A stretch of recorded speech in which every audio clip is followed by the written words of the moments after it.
இன்னைக்கு நம்ம UI UX designing அப்படின்னா என்னன்னு பார்ப்போம். What is UI UX design? So first UI UX design அப்படின்னு என்ன பார்க்க முன்னாடி ஃபர்ஸ்ட் யூஐனா என்ன, யூஎக்ஸ்னா என்ன அப்படிங்கறத நம்ம தெரிஞ்சுக்கலாம். ஸோ ஃபர்ஸ்ட் யூஐ அப்படின்னா யூசர் இன்டர்ஃபேஸ் அப்படின்னு சொல்லுவோம். ஸோ யூசர் இன்டர்ஃபேஸ் அப்படிங்கிறது பேசிக்கா so mainly focused on look and feel of the product. அவன் ஃபோக்கஸ் ஃபுல்லாமே விசுவல் எலமெண்ட்ஸ்க்கு மேல தான் இருக்கும். லைக் டைப்போகிராஃபியா இருக்கலாம், கலரா இருக்கலாம், பட்டன்ஸா இருக்கலாம், ஐகான்ஸா இருக்கலாம். ஸோ இந்த மாதிரி லே அவுட். ஸோ இது ஃபுல்லா இதை சுத்தி யூசரோட இன்டர்ஃபேஸை சுத்தி தான் நம்ம இந்த யூஐ அப்படிங்கறத பத்தி பார்க்க போறோம். ஓகேவா? ஸோ நம்மளோட கோல் என்னவா இருக்கும் அப்படின்னா create a visually appealing and functional design அப்படிங்கறத சுத்தி தான் நம்மளோட கோல் வந்து இருக்க போகுது. ஸோ நம்ம விசுவலா ஒரு எலமெண்ட்டை கிரியேட் பண்றதும் அதை டிசைன் பண்றது வந்து நம்ம என்ன சொல்றோம், யூஐ டிசைன் அப்படின்னு சொல்றோம். அதே மாதிரி யூஎக்ஸ் அப்படின்னா user experience mainly focused on user journey in our application. Like அது ஒரு வெப்சைட்டா இருக்கலாம், இல்ல ஒரு அப்ளிகேஷனா இருக்கலாம்.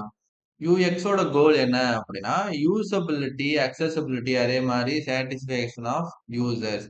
ஸோ நம்ம வெப்சைட்டை அவங்க எப்படியெல்லாம் யூஸ் பண்றாங்க, ஸோ அவங்கள வந்து இப்போ லாகின் பண்ண வைக்கிறது எப்படி, அதே மாதிரி அந்த யூசர் ஃப்ளோ கிரியேட் பண்றது எப்படி, இப்போ ஒரு ப்ராடக்ட் இருக்கு அதை பை பண்ண வைக்கணும் அப்படின்னா அந்த பை பண்ற ப்ராசஸை எவ்வளவு எஃபிஷியண்டா நம்ம வந்து கிரியேட் பண்றோம் அப்படிங்கறத நம்ம இங்க யூஎக்ஸ் அப்படிங்கறதுல பார்க்கிறோம். ஓகேவா? ஸோ இப்ப நம்மகிட்ட ஒரு அப்ளிகேஷன் இருக்கு அப்படின்னா, அத பார்க்க எப்படி இருக்கு அப்படிங்கிறது தான் யூஐ. அது யூஸ் பண்றதுக்கு எப்படி இருக்கு அப்படிங்கிறத தான் நம்ம இங்க யூஎக்ஸ் அப்படின்னு சொல்றோம். லைக் ஆர்டர் பண்ற ப்ராசஸ், நேவிகேட் பண்றது, யூசரோட பெர்ஸ்பெக்டிவ்ல இருந்து டிசைன் பண்றது தான் நம்ம யூஐ யூஎக்ஸ் டிசைனிங். அதுதான் எப்படி பண்றதுன்னு பார்க்க போறோம். ஒரு ப்ராடக்ட் டிசைன் பண்றதுக்கு எதுக்காக நமக்கு யூஐ யூஎக்ஸ் வந்து தேவைப்படுது அப்படிங்கிறத பார்க்கலாம். நம்ம டிசைன் பண்ற ப்ராடக்ட் யூசர் யூஸ் பண்றதுக்கு என்ஜாயபிளா இருக்கும். என்ஜாயபிளா இருந்தாதான் யூசரோட என்கேஜ்மெண்ட் அதிகமா இருக்கும். ஸோ என்கேஜ்மெண்ட் அதிகமா இருந்தாதான் கன்வர்சன் ரேட் வந்து அதிகமா இருக்கும். கன்வர்சன் ரேட் அதிகமானாதான் நமக்கு பிசினஸ் வந்து நடக்கும். ஸோ இதுக்காக தான் நமக்கு யூஐ யூஎக்ஸ் டிசைனிங் வந்து நமக்கு தேவைப்படுது. ஸோ யூசரோட பெர்ஸ்பெக்டிவ்ல இருந்து நம்ம ஒரு டிசைன் பண்றப்போ ஸோ அதுக்கு நமக்கு கன்வர்சன் ரேட் வந்து அதிகமா இருக்கும். ஏன் கன்வர்சன் ரேட் அதிகமா இருக்கு அப்படின்னா யூசர் நம்ம வெப்சைட்ட யூஸ் பண்றதுக்கு ரொம்பவே சிம்பிளாவும் இருக்கும். ஸோ அவங்க எதிர்பார்க்கிற எல்லா டிசைனும், எல்லா ஃபங்ஷனாலிட்டியும் நம்ம அதுல வச்சிருப்போம். ஸோ அதனால தான் யூஐ, யூஎக்ஸ் வந்து நமக்கு ஒரு ப்ராடக்ட் டெவலப்மென்ட்க்கு கண்டிப்பா தேவைப்படுது. யூஐ, யூஎக்ஸ் ஃபாலோ பண்ணி டிசைன் பண்ற கம்பெனியோட கன்வர்ஷன் ரேட் அதிகமா தான் இருக்கும். ஏன் கன்வர்ஷன் ரேட் அதிகமா இருக்கு அப்படின்னா, யூசர் அந்த ப்ராடக்ட்ட என்ஜாய் பண்ணி யூஸ் பண்றாங்க. ஸோ அவங்களால ஈஸியா ஒரு பேஜ் டூ ஒரு பேஜ் நேவிகேட் பண்ண முடியுது.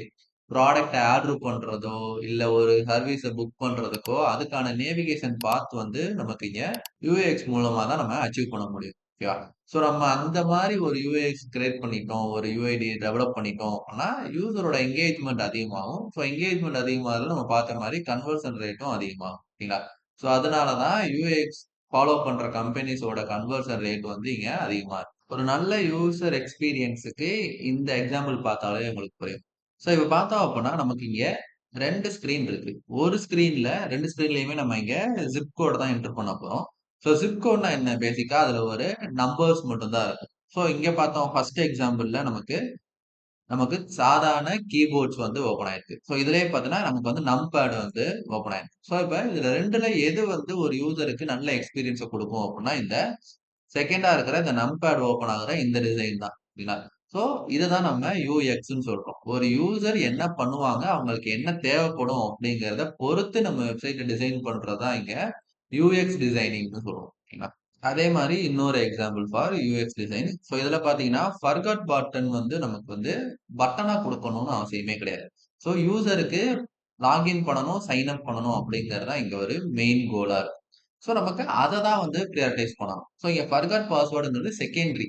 நம்ம இப்போ எனக்கு வந்து பாஸ்வேர்ட் தெரியல அப்படின்னா தான் நம்ம அந்த ஆப்ஷன யூஸ் பண்ண போறோம். ஸோ அத வந்து நம்ம இங்க போல்ட் பண்ணி காட்டணும். அத வந்து நம்ம வந்து அட்ராக்டிவா வைக்கணுங்கிற அவசியம் வந்து இங்க கிடையாது. சரிங்களா? ஸோ இதுதான் ஒரு நல்ல யூஎக்ஸ்க்கான எக்ஸாம்பிள். ஒரு அப்ளிகேஷன டிசைன் பண்றதுக்கு முன்னாடி அதோட பிரின்சிபல்ஸ நம்ம ஃபர்ஸ்ட் கத்துக்கணும். சரிங்களா?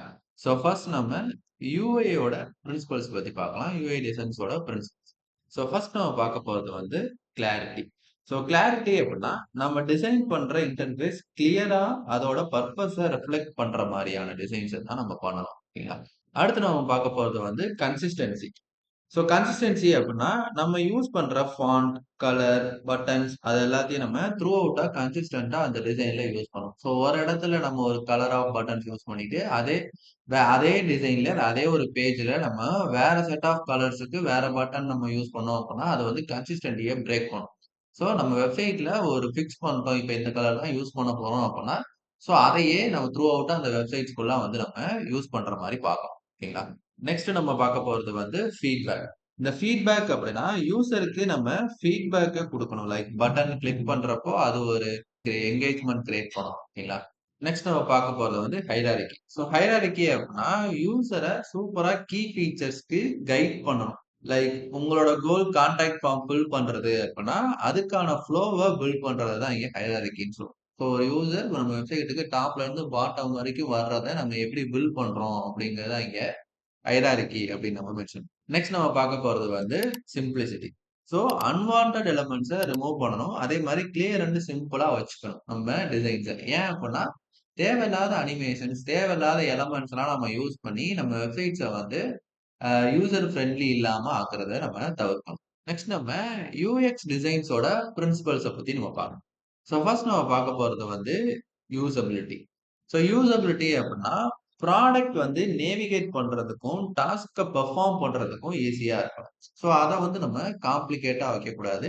ஒரு ப்ராடக்ட் ஆர்டர் பண்றதுக்கு இப்ப ஆர்டர் பட்டன்ங்கிறது நம்ம ஏதோ ஒரு இடத்துல ஒளிச்சோ, இல்ல வந்து அத விசுவலி அப்பீலிங்கா வைக்கல அப்படின்னா, நமக்கு அங்க ஆர்டர்ஸ் வர்றது கம்மியாகும். ஸோ அதனால ஒரு யூசர் நம்ம வெப்சைட்குள்ள இருக்காங்க, இல்ல ஒரு ப்ராடக்ட்டோ, இல்ல ஒரு அப்ளிகேஷனுக்குள்ள இருக்காங்க அப்படின்னா, அவங்கள வந்து அந்த ஃபீச்சர்ஸ யூஸ் பண்ண வைக்கணும். இல்லைங்களா? அடுத்து நம்ம பார்க்க போறது வந்து அக்சஸபிலிட்டி.